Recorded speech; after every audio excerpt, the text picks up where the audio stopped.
السلام عليكم ورحمة الله وبركاته.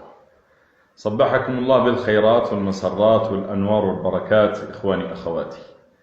والله فقط ما قدرتش نفوتها، سامحوني، القلب يتقطع ويتألم أنه يشوف هذه الخيانات المتكررة ممن يسمى بملك المغرب. أنا حتى اسم محمد ما نقدرش نمدوله، احنا نسميه أمسيس هنا في الجزائر. على كل عيب وعار تفرحوا باستقبال وزير الدفاع تاع الكيان الصهيوني، زعما جايبين لي حامي عليكم يدافع عليكم من الجزائر. والله كما قال الدكتور فريد الأنصاري رحمه الله وهو مغربي، جبت لكم المقطع تاعو: أحمق وساذج وغبي من يثق في المواثيق تاع اليهود الصهاينة، عبر التاريخ يخونوا المواثيق والعهود. الجزائر الله هو الذي يحفظها، الله هو الذي يحميها.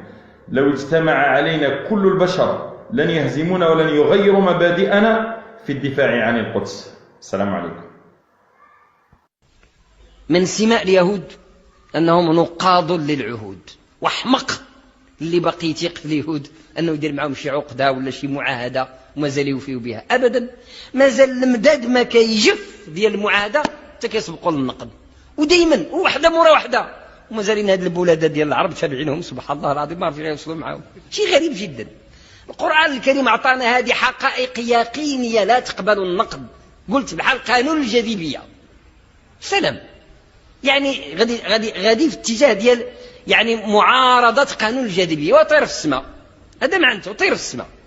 فالذي ينظر وينتظر منهم أنهم يفون بالعهود معناه أنه كينتظر أنه شي نهار يرمي واحد الحجرة في السماء وتبقى غادية ما تنزلش بدون قوة دافعة بوحدها. يعني هذا خيال يعني لا يقبله الواقع إطلاقا.